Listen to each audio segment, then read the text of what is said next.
Voilà, voilà, voilà. Bonsoir mes amis. Alors, jusqu'à présent, il n'y a pas d'amis. Alors voilà, j'attends.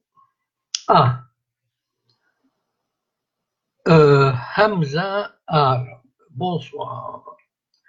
Alexandre Lamotte. Bonsoir. Voilà, voilà, ça commence à venir un peu. Je sais pas, c'était peut-être un peu trop tôt, non? Malika Bouchafa et Frédéric Jean Delpech. Salut Karim, Saadia, Nazben, salut Delphine, bonsoir. Gérard, bonsoir. Jamel, Jonathan, bonsoir. Justine, Fabrice, Mona, Lemonnier, Julien Petit, Brahim Beledi.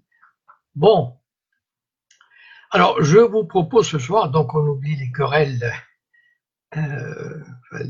personnelles qui m'ont opposé à qui vous savez. Et puis j'espère que ça va se passer parce que, bon, enfin, je veux dire, voilà, bon, on va essayer d'oublier ces vieilles histoires, ces vieilles querelles. Donc je voulais vous parler de l'Égypte. Euh, Averroès, salut, Tariq Tamin, Odine, Amel, Aziz, bonsoir. Bon, alors je voulais vous parler de l'Égypte.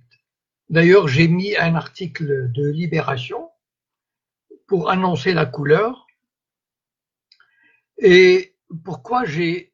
En fait, c'est l'article de Libération qui m'a incité à faire cette vidéo. Au départ, il y a une semaine, j'aurais pas pensé à parler de l'Égypte. Je sais pas, il se passait rien de particulier, mais disons que l'article de Libération m'a permis de faire le point. Enfin, j'ai envie de faire le point sur la situation en Égypte et ce que cela représente. Alors, de quoi parle l'article de Libération? Bon, Libération, c'est un journal de gauche qui défend les droits de l'homme. Enfin, ça dépend où, hein.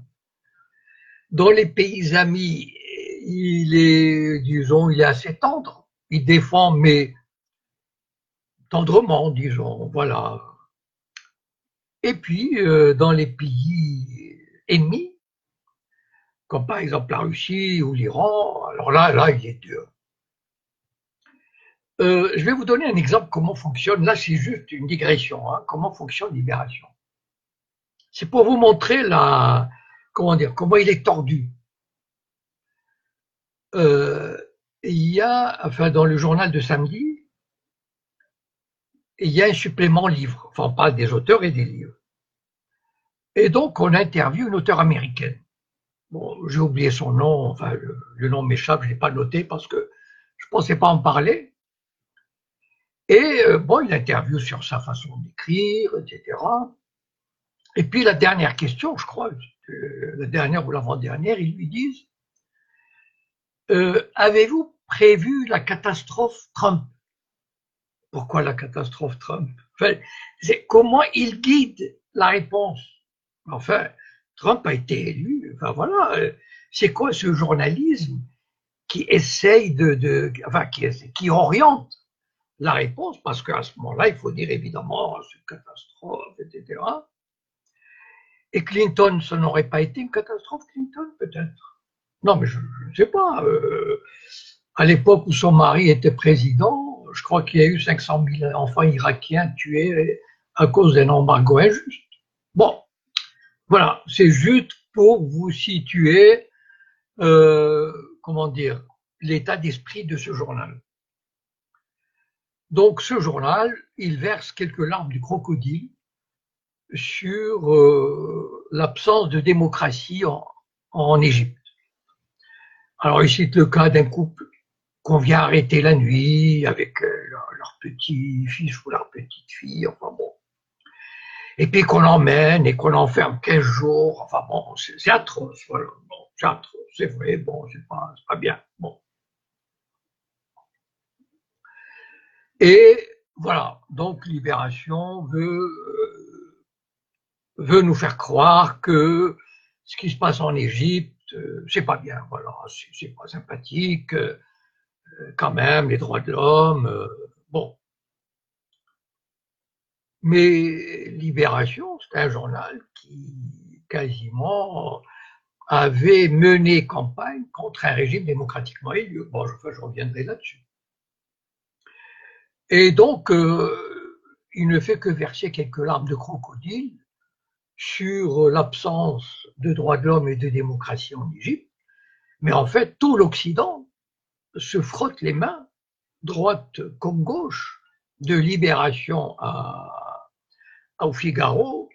L'humanité, bon, lui aussi verse quelques larmes, mais enfin bon, dans l'intérêt supérieur de l'Occident, on se frotte les mains du coup d'État de Sisi, al-Sisi. Alors, évidemment, de temps en temps, on dit, même le département d'État américain, enfin là, l'hypocrisie est à son comble. Hein. Le département d'État américain, parfois, il dit, oui, quand même, enfin, bon, les élections en Égypte, c'est pas vraiment ça, voilà. Enfin bon, ça va pas très loin, hein.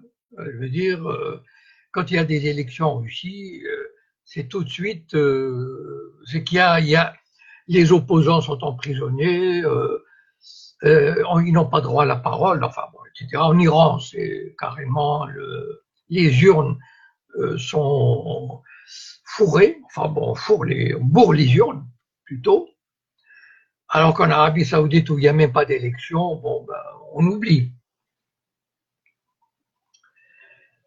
Euh, En fait, à mon avis, l'attitude de libération, ça fait partie de, euh, de la propagande occidentale pour montrer à beaucoup d'Arabes, surtout la jeunesse facebookienne, comme je pourrais l'appeler, ou la jeunesse libérale, pour lui montrer que l'Occident se préoccupe des droits de l'homme dans ces pays-là. Voilà. Vous savez, on suit, c'est terrible, etc., etc. Mais en fait, si on remonte un peu loin, enfin bon, et là, et c'est le reproche colossal que je fais à cette jeunesse facebookienne, qu'elle soit marocaine ou égyptienne ou autre, c'est de croire que l'Occident porte un intérêt véritable à l'émancipation de leur société. Parce que l'Occident vient avec, soi-disant, enfin, les droits de l'homme, l'état de droit, la démocratie, les élections. Et cette jeunesse facebookienne se laisse manipuler alors que, et se tourne vers l'Occident pour chercher un modèle, une porte de sortie, etc. Alors qu'en fait, l'Occident dans son ensemble, et je dis bien l'Occident dans son ensemble, il ne faut pas oublier une chose. Pour vous donner une idée, le Parti communiste français, tout communiste qu'il était, n'a commencé à admettre l'indépendance de l'Algérie que 2 ou 3 ans avant son indépendance. D'accord? Non, mais voilà, pour vous dire que même le Parti communiste, il était pour l'Algérie française jusqu'à il y a 2-3 ans avant l'indépendance. Voilà. Donc, pourquoi? Parce que ce n'est pas que l'Occident déteste particulièrement les Arabes. Bon, enfin, la haine et le mépris vont venir après, c'est évident. Mais disons que l'Occident n'a pas intérêt à voir les pays arabes s'émanciper, tout simplement parce que dans la nature des relations internationales, l'Occident, enfin, je veux dire les grands pays impérialistes comme la France et l'Angleterre et puis après les États-Unis, n'avaient aucun intérêt, quand ils sont entrés en contact il y a depuis 2 siècles avec le monde arabe, n'avaient pas intérêt à voir ce monde s'émanciper, avoir la technologie industrielle, paysanne, etc. Au contraire. Pourquoi? Parce que c'est dans la nature des relations internationales que les pays dominants continuent à écraser les pays dominés. Parce que le monde arabe représentait des richesses. Le canal de Suez, c'était très important à l'époque, au XIXe siècle. Et le pétrole, quand il a été découvert. Mais en même temps, il ne fallait pas et en même temps, il ne fallait pas que ces pays s'émancipent. Je vais vous donner un exemple. Quand l'Angleterre a signé une espèce de traité de protectorat avec l'Égypte dans les années 1920, la première mesure que la puissance occupante a demandé aux colonisés, c'est de réduire le budget de l'éducation de 30%. Bon, vous voyez où je veux en venir. Maintenant, prenons le monde arabe tel qu'il a été colonisé par la France et l'Angleterre. D'accord? Vous avez l'Afrique du Nord, vous avez l'Égypte, les pays du Golfe, etc. En 100 ans, ou en 150 ans pour certains, ou en 130 ans, combien de bacheliers, combien d'ingénieurs, combien de médecins ont été formés par ces pays colonisateurs? Faites le calcul, à peine quelques centaines, et encore des fils de notables. Combien de médecins, combien de professeurs, combien d'ingénieurs ont été formés? Voilà. Pas grand monde. Juste ce qu'il fallait pour avoir quelques relais. C'est pas, je veux dire, c'est pas le hasard. C'était fait exprès. Au Maroc, par exemple, quand il a eu son indépendance, le Maroc a eu besoin pendant des années et des années des coopérants français, parce qu'ils n'avaient pas les cadres nécessaires. Mais la France, elle l'a fait exprès. Donc ne vous étonnez pas quand ces pays ont du mal à démarrer. Et non seulement ça, mais les pays occidentaux, comme, mettons, prenons l'Égypte, puisqu'on parle de l'Égypte, mais je peux parler du Maroc. Le Maroc, quand il a eu son indépendance, c'était un pays qui voulait, il y avait une classe politique qui voulait se tourner vers le socialisme, le syndicalisme, la laïcité, une forme de laïcité, etc. Même en Égypte. Rappelez-vous cette vidéo où Gamal Abdel Nasser se moquait des frères musulmans qui voulaient faire porter le voile aux femmes. Allez voir les concerts, allez sur YouTube et regardez les concerts d'Oum Kalsoum dans les années 50. Mais le public portait des smokings et les femmes avaient des robes de soirée ou des robes simples, mais aucune femme n'était voilée. Donc c'est dire à quel point ces pays voulaient aspirer à copier l'Occident, à prendre les valeurs de l'Occident. Mais que leur a dit l'Occident? Qu'a dit l'Occident à l'Égypte, qui voulait, Nasser avait demandé, avait nationalisé le canal de Suez. Ben, on lui a dit non, il a subi une agression militaire tripartite, comme au bon vieux temps du colonialisme. On a envoyé une expédition militaire anglo-franco-israélienne pour lui donner une tannée, pour lui montrer qu'on ne fait pas ce qu'on veut dans un pays indépendant. Et après, il y a eu la guerre de 67, etc.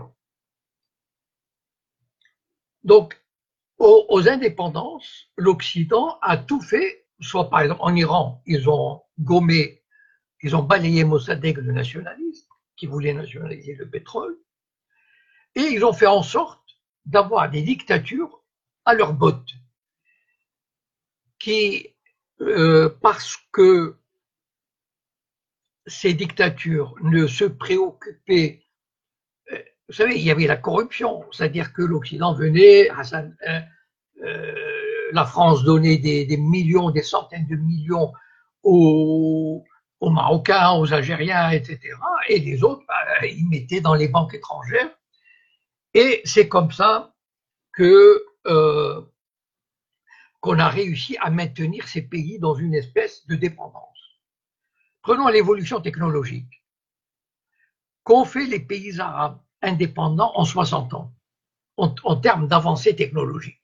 Dans quel domaine ils sont en pointe?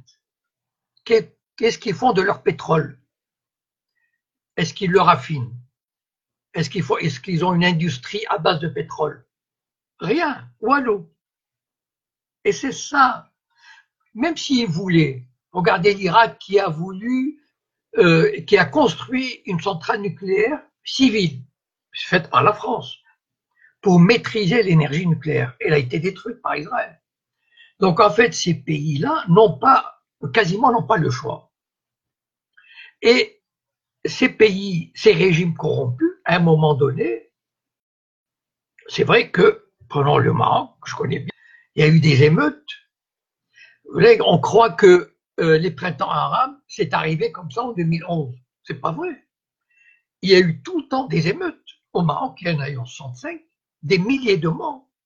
En 81, 84, et j'en oublie probablement, enfin bon.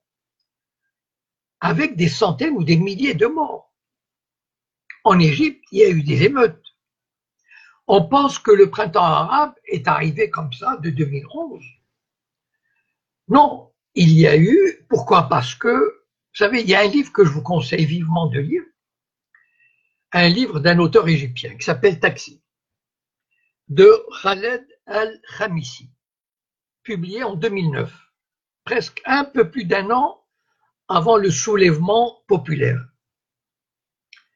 Et c'est quoi ce roman? Il est vraiment, bon, d'abord c'est un délice de le lire,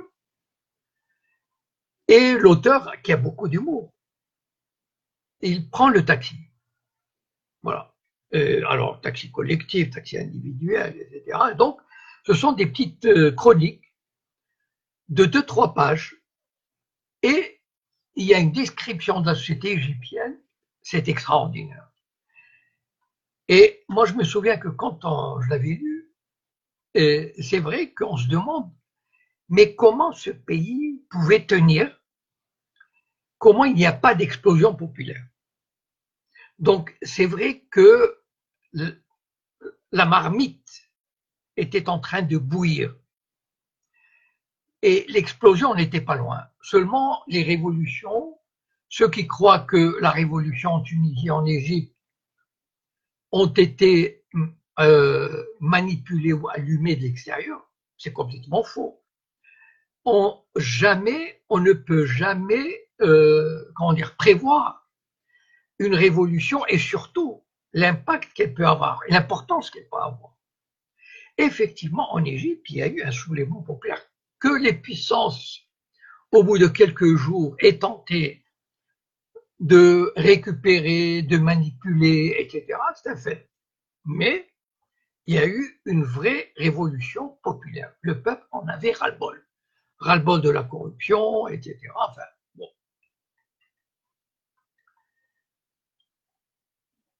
Et donc, à la suite de cette révolution populaire, il y a eu la conséquence immédiate, le départ, ou l'emprisonnement ou en tout cas, on a écarté Moubarak. Après, il y a eu un procès, enfin bon. On a écarté Moubarak et il y a eu des élections. Et des élections libres et démocratiques. Alors, c'était la première fois en Égypte qu'il y a eu des élections. Et là, je vais vous montrer l'hypocrisie occidentale. Et c'est là où je dis, et je ne cesserai jamais de répéter à l'intelligentsia arabe, quelles que soient ces idéologies, gauche-droite, laïque, religieux, etc., ne faites jamais confiance à l'Occident. Ne faites jamais confiance à l'Occident et à ces sirènes, soi-disant droits de l'homme, islamisme, modération, la femme, c'est du bidon. Voilà. C'est-à-dire que l'Occident présente les droits de l'homme et les élections quand ça arrange, mais il les oublie quand ça n'arrange pas. Et je vais vous donner un exemple. En 2006, les premières élections libres et démocratiques dans le monde arabe. C'est une révolution. Les premières élections libres et démocratiques dans le monde arabe. C'est un monde qui n'avait jamais connu que des élections truquées. C'était en Palestine. Bon, pourquoi? Parce que Arafat venait de mourir en 2004, et en 2006, on s'était dit, bon, on va donner une légitimité à Mahmoud Abbas pour asseoir son pouvoir et discuter, enfin, arriver à une négociation. Patatras, le peuple a choisi le Hamas. Et on ne pouvait rien faire. C'était des élections libres et démocratiques. Alors, ces pays libres, ces pays occidentaux, la France, l'Angleterre, qui ne font que brailler sur les élections, les élections, etc., qui envoient des inspecteurs pour contrôler. Bon, là, ils étaient coincés, parce que ils auraient dû, en principe, eux qui gueulent après les élections libres et démocratiques, voilà, il y a un parti qui a gagné, haut la main. Ah là là, non, non. Non, non, ça va pas le Hamas. Pourquoi ça va pas le Hamas?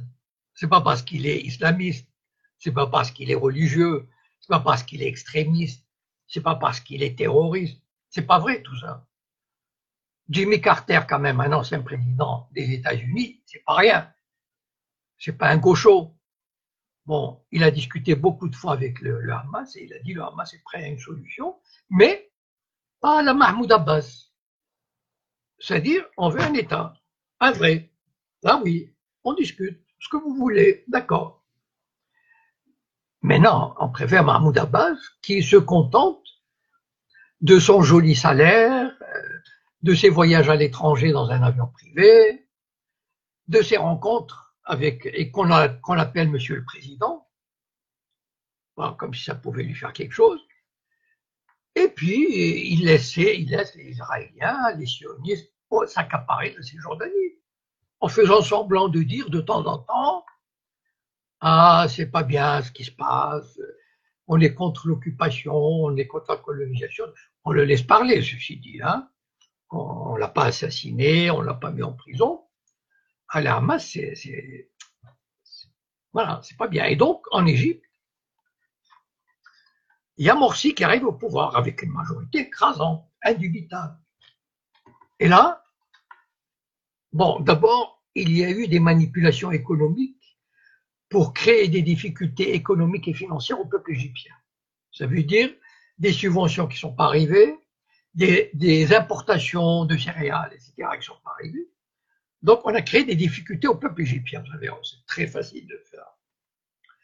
Et, et c'est là où j'en viens à cette jeunesse facebookienne que je méprise, cette jeunesse arabe qui n'a rien compris comment dire, à la question, à la dimension internationale. On lui a dit, oh là là, vous vivez dans un système, mais c'est horrible.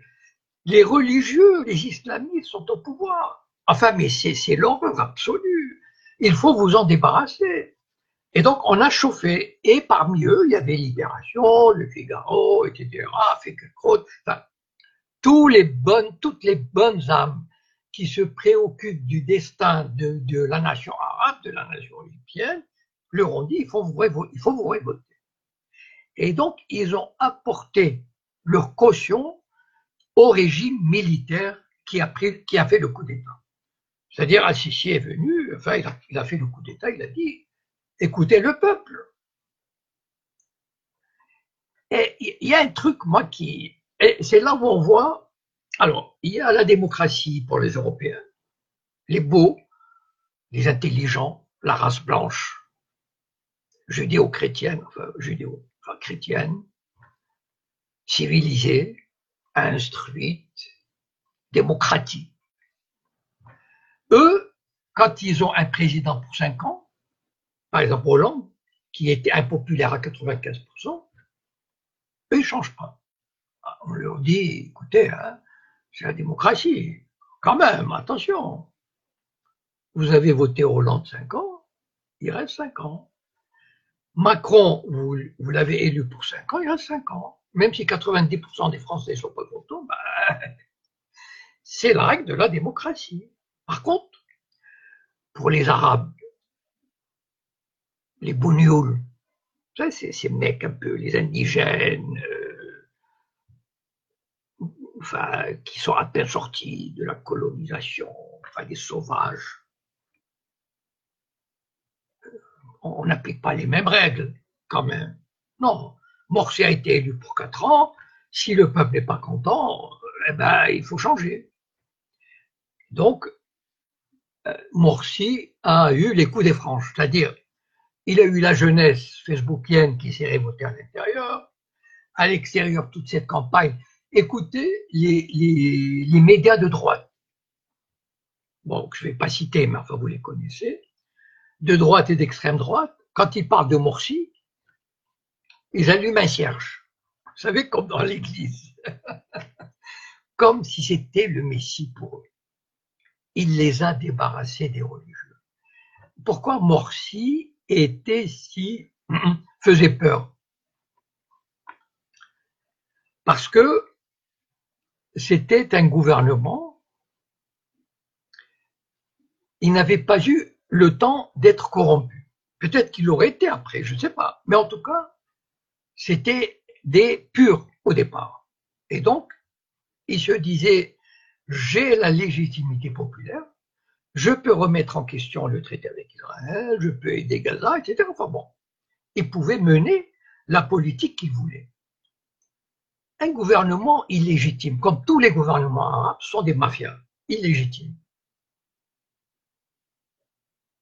Ils ne peuvent pas, même s'ils ne peuvent pas répondre à l'appel populaire pour résister à Israël, pour résister à l'Amérique. Pourquoi? Parce que l'Amérique leur dit, très bien, vous avez combien de milliards à l'étranger, on va vous les confisquer. Et vous passez devant la Cour pénale internationale. Alors que le gouvernement Morsi, il était clean, pur, mais il était religieux. Moi, je déteste, c'est ça aussi, regardez la propagande occidentale. C'est enfin, subtil, je ne sais pas, mais en tout cas, regardez comment elle marche. Quand il y a un gouvernement, disons, religieux, en Tunisie ou en Égypte, on l'appelle un régime islamiste. Bon, islamiste, ça fait déjà terroriste, enfin bon, c'est pas loin. L'Arabie Saoudite, qui est le pire régime religieux qui puisse exister, je parle des terres en terre d'islam, vous n'entendrez jamais dire que l'Arabie Saoudite est une monarchie islamiste. Jamais. Ils disent fondamentaliste. Fondamentaliste, ça veut dire, mettons, très religieux. Vous savez, c'est très important les mots comme ça. Vous croyez que c'est un hasard? Pas du tout. C'est exprès.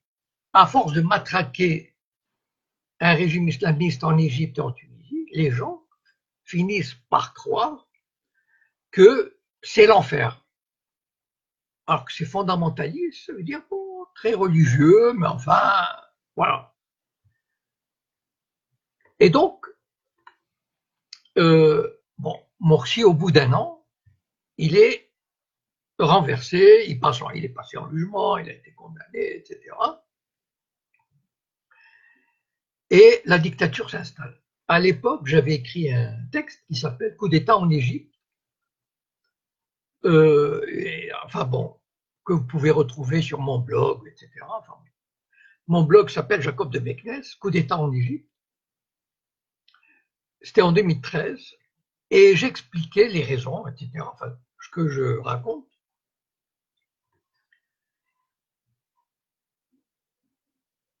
Et j'avais dit une chose. Vous savez, le régime de Moubarak était quand même, bien que ce fût une dictature corrompue, mais, vous savez, moi j'ai connu une dictature au Maroc, sur Hassan II, mais une dictature assez lâche. C'est-à-dire, on pouvait voyager, on pouvait dire ce qu'on voulait. Enfin, à l'époque, il n'y avait pas Internet. Mais enfin, il y avait quand même une espèce de liberté. Bon, c'était contrôlé, mais enfin, on avait quand même, c'était pas vraiment la dictature à la soviétique ou à, enfin bon. Et en Égypte, c'était un peu pareil, c'est-à-dire, bon, il y avait une dictature, il y avait la corruption, enfin, les frères musulmans pouvaient vivre, pouvaient se réunir, les modernistes pouvaient se réunir, etc. Et euh, donc, et c'est ça qui va disparaître. C'est-à-dire, j'avais dit une chose, j'avais dit les deux choses dans ce texte en particulier. J'avais dit que les militaires égyptiens ont senti le vent du boulet. C'est-à-dire que on sentit à quel point la mèche de la révolte pouvait être allumée et pouvait entraîner la chute du régime. Et c'est ça que je dis, c'est-à-dire une révolution n'est jamais contrôlable. Vous savez, il y a eu combien de... C'est en Tunisie, par exemple, celui qui s'est suicidé, qui a entraîné la révolution. Il y a eu combien de suicides avant? Ça n'a pas entraîné. On ne sait jamais comment ça prend. Il ne faut jamais l'oublier. Et donc, les militaires égyptiens, en tout cas la nouvelle junte militaire, s'est dit aucune faiblesse, c'est fini. On va traquer la moindre même pas opposition, la moindre contradiction. Celui qui met quelque chose sur Facebook, on va l'arrêter, on va l'intimider. Comme ce couple, cette famille qu'on raconte dans Libération. C'est vrai. Voilà. C'est-à-dire, et pour eux, ils tombent des nues. Et un jour, il y avait 2 journalistes qui ont été arrêtés, juste parce que la liberté d'expression. Et j'avais donné une interview à un journaliste marocain euh, qui fait souvent des interviews pour des télévisions arabes. Et je lui ai dit ceci, c'est très dur ce que je vais dire, mais je ne le regrette pas. Je dis c'est bien fait pour leur gueule, à ces modernistes égyptiens ce qui leur arrive. Voilà, c'est bien fait pour leur gueule. Parce que ils avaient un régime démocratique, c'est-à-dire avec des élections. Ils auraient attendu 3 ans et ils auraient renversé le régime. Et en tout cas, il y avait un début d'état de droit. Il y avait un début de démocratie. Et à cause de leurs conneries, parce que, oh là là, islamistes, ben maintenant, ils vivent sous une dictature atroce, terrible. Quand on lit le témoignage de cette famille, on a froid dans le dos. Parce que ce sont des gens qui sont même pas opposants. Voilà, c'est-à-dire, ils tentent de s'exprimer, mais vraiment de manière tout à fait sur Facebook, enfin, pas grand-chose. Même ça, le régime militaire ne tolère pas. Il veut semer la terreur. Il veut montrer aux Égyptiens, et surtout à ces modernistes, parce que de toutes les façons, les frères musulmans sont interdits. Donc, c'est assez moderniste. Ces modernistes-là qu'il veut terroriser. Il veut leur dire, fermez votre gueule, travaillez et ne dites rien, fermez votre gueule. Voilà. Même sur Facebook. Et c'est ça ce qui arrive en Égypte. Et je dis, ben, voilà, tant pis pour eux. Ils l'ont voulu. Voilà. Maintenant, ben, de toute façon, j'avais dit aussi une chose, aujourd'hui, la dictature militaire, elle en a au moins pour une génération en Égypte. Il ne faut pas se faire d'illusions. Moubarak a duré une génération. Et ici, et celui-là, là, Sissi, il est parti pour une génération. Parce que là, ils ne vont pas lâcher. Et ils sont prêts à tout. Et pourquoi ils sont prêts à tout? Parce que l'Occident ferme sa gueule. Tous les médias, même Libération, vous savez, un petit article comme ça, c'est juste pour dire aux Arabes, aux Égyptiens, on est à votre côté, mais tu parles. Ils n'en ont rien à foutre d'eux.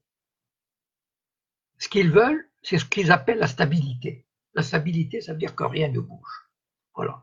Qu'Israël ait les coups des franches. Les militaires égyptiens, depuis Sadat, parce que sous Nasser, les officiers supérieurs étaient formés en URSS. Avec Sadat, à partir d'un certain grade, on va aux États-Unis. Bon, on va passer 1 an, 2 ans, 3 ans. Parfois, on retourne aux États-Unis. Donc, vous imaginez le formatage de ces gens qui passent tout ce temps avec des officiers américains, avec les avantages matériels, enfin avec tout ce qu'il faut, et ils reviennent pétris d'occidentalisme. Et de toute façon, ils n'ont pas le choix. Les militaires, à partir de grade de capitaine probablement, ou lieutenant, ils savent que tu veux faire une bonne carrière militaire, tu rentres dans le rang. Voilà.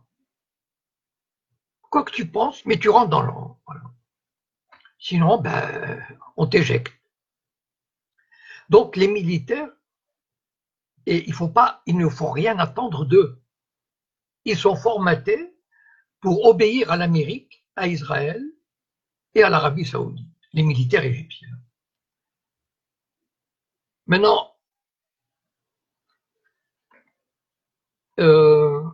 à propos de Gaza, parce que quelqu'un m'a posé une question. Vous savez, là, je vous disais, Moubarak, c'était encore un régime, comment dire, supportable, même pour Gaza. Je ne sais pas si vous vous souvenez de ces photos, de ces films. Il y avait des dizaines de tunnels entre Gaza et l'Égypte qui permettaient de faire passer même des moutons, des voitures en pièces détachées, des armes, enfin de la bouffe, de tout. Et Gaza pouvait vivre. Gaza était vraiment, enfin c'était un système, comment dire, une société qui arrivait à fonctionner correctement.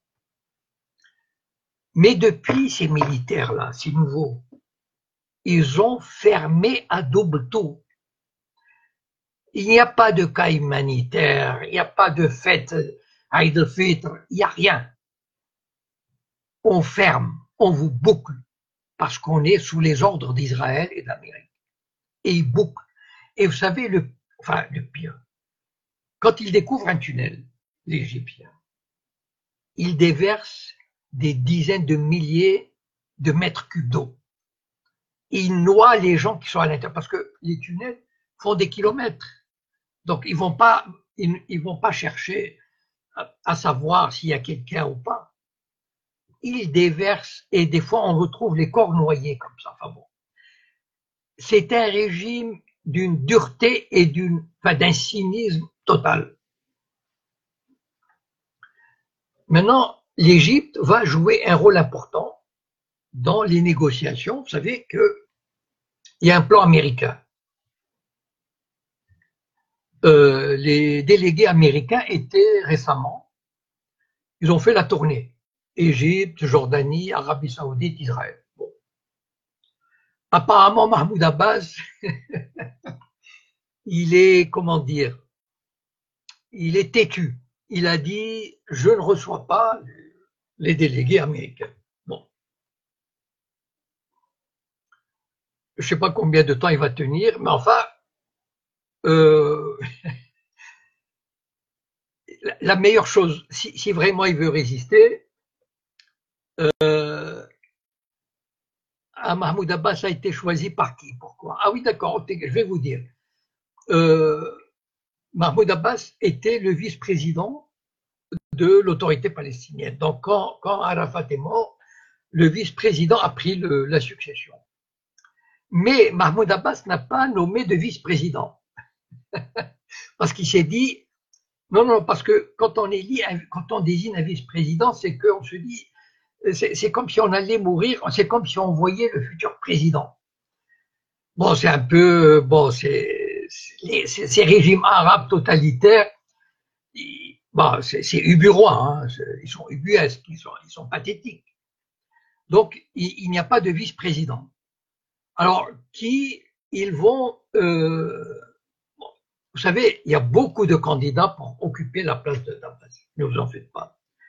Ils sont tellement pourris, cette autorité palestinienne, tellement corrompus qu'ils trouveront au moins 10 candidats pour occuper le poste en se soumettant à Israël, à l'Arabie Saoudite, à l'Amérique, à qui vous voulez. Alors, ce qui est amusant, c'est que donc Mahmoud Abbas fait la tête. Alors, les pays arabes, enfin, ça c'est aujourd'hui, hein, les nouvelles d'aujourd'hui, ça tombe bien parce que je parlais de l'Égypte. L'Égypte, l'Arabie Saoudite et la Jordanie ont dit aux Palestiniens, on dit aux Américains, écoutez, nous, on en a marre, on veut la paix pour le peuple palestinien, à condition que cette paix soit juste. Je vous dirai à peu près ce que c'est qu'une paix juste à leurs yeux. Que Mahmoud Abbas le veuille ou non.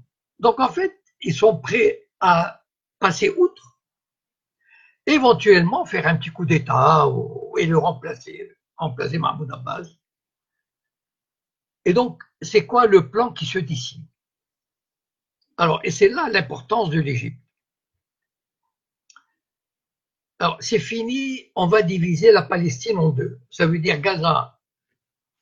On dira, bon, on va confier Gaza à l'administration égyptienne, comme c'était avant 1967, vous savez, de 48 à 67.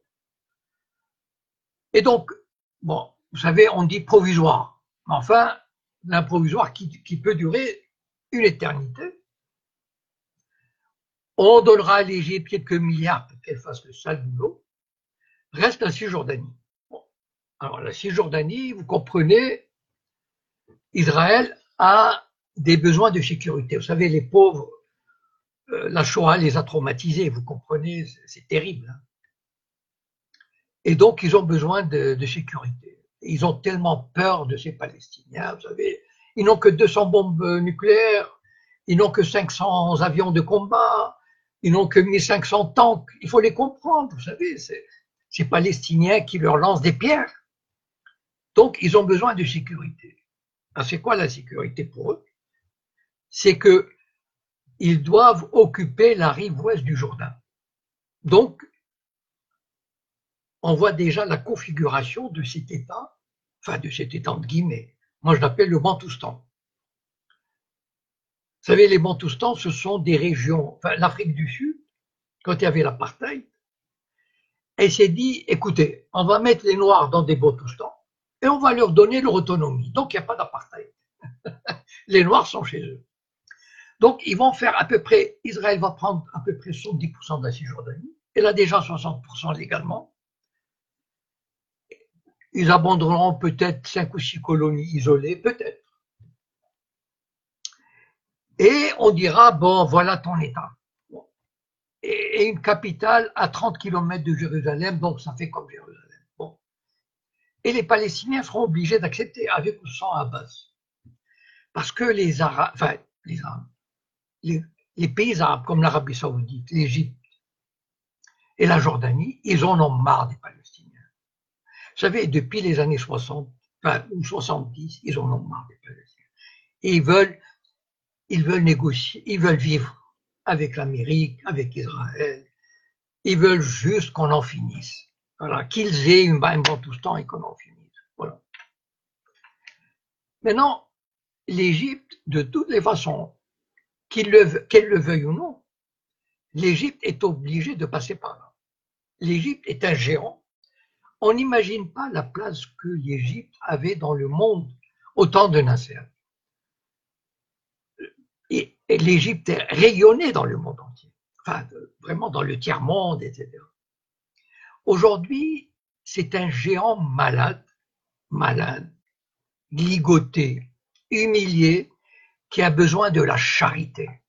Voilà, de la charité de l'Arabie Saoudite, de l'Amérique et de la bonne volonté israélienne. Voilà, l'Égypte. Et c'est terrible de voir ce grand pays réduit à cet état. Vous savez, donc, quasiment pour manger, l'Égypte a besoin du fric saoudien, du fric américain. Et il y a le tourisme. Le tourisme, c'est une arme à double tranchant. Je vais vous raconter une anecdote. En 1973, c'était le bon vieux temps. l'Assemblée générale des Nations unies avait adopté une résolution assimilant le sionisme au racisme. Bon, ce qui était évident, mais enfin, à l'époque, il y a eu des époques révolutionnaires assimilant le sionisme au racisme. Et le Mexique avait voté pour cette résolution. Alors, les Juifs américains, qui contrôlent pas mal, n'est-ce pas, pas mal de banques, pas mal de compagnies d'assurance, donc pas mal de compagnies aussi de voyage, on dit au Mexique, ah bon, vous avez voté pour cette résolution? Vous allez voir. Vous savez, parce que le tourisme dans ces pays-là, enfin, la masse des touristes, en Égypte, en Tunisie, au Maroc, au Mexique, 50% ou 70% sont des voyages organisés. C'est pas le tourisme individuel. Et donc, ils ont dit aux Mexicains, bah, très bien, on va enlever le Mexique de notre catalogue.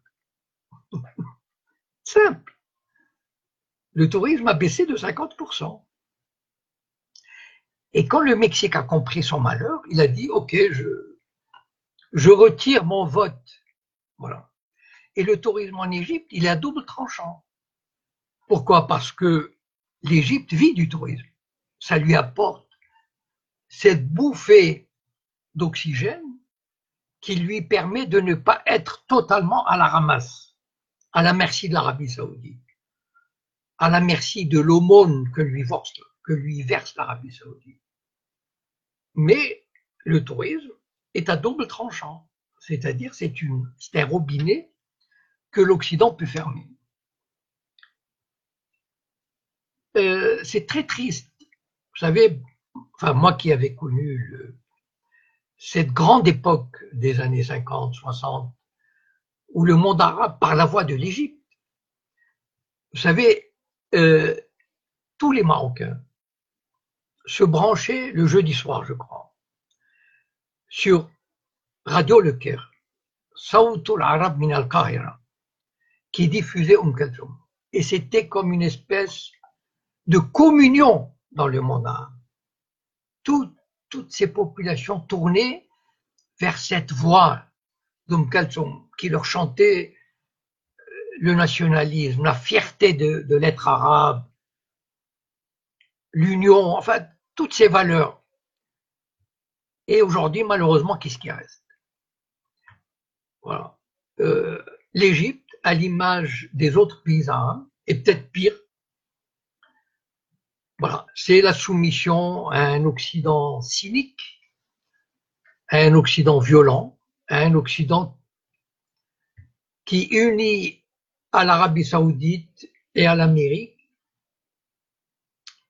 vont promouvoir probablement, enfin, la grande puissance d'Israël. Bon, ça ne veut pas dire c'est la fin du monde arabe, parce que l'histoire ne s'arrête jamais. On ne sait jamais ce qui peut arriver. Mais enfin, nous traversons une période difficile. Et voilà, je voudrais juste dire vraiment encore une fois à la jeunesse arabe, à la jeunesse facebookienne, de bien réfléchir aux manigances de l'Occident. Quel que soit, on peut, je veux dire, je sais que c'est pas gai de vivre sous un régime religieux, je leur demande pas d'être religieux, mais juste de savoir que l'Occident est leur pire ennemi. Voilà. Voilà. Donc, je vous souhaite, mon ami Ben a été bloqué entre l'Égypte et Gaza du 15 juin à la fin décembre 2017. Voilà. Ben oui, mais à quand un État palestinien? Bon, on peut rêver, mais bon. De toute façon, s'il y a un État qui se dit État, il sera entouré, contrôlé, etc. par les Israéliens. Donc, voilà. Et le Gaza sera relié à l'Égypte. Donc, sur ce, je vous souhaite une bonne soirée. Et puis à la prochaine. Et si vous avez des questions,